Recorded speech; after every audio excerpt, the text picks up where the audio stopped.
জুবিনৰ আপুনি গাৰ্লফ্ৰেণ্ড আছিল বুলি কৈছিল। গাৰ্লফ্ৰেণ্ড বুলি কৈছে, কিন্তু আমাৰ তেতিয়া দিনত গাৰ্লফ্ৰেণ্ড নাছিল।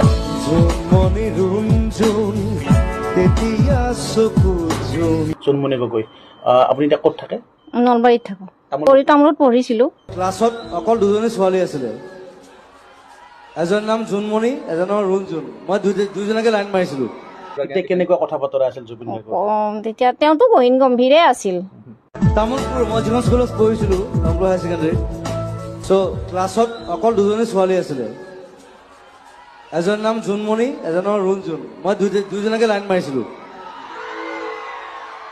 সেইকাৰণে লিখিছিলো জোনমণি ৰুণজোন তেতিয়া চকু জোন নিভা যাবে গন থোপা থোপে খৰা খুন।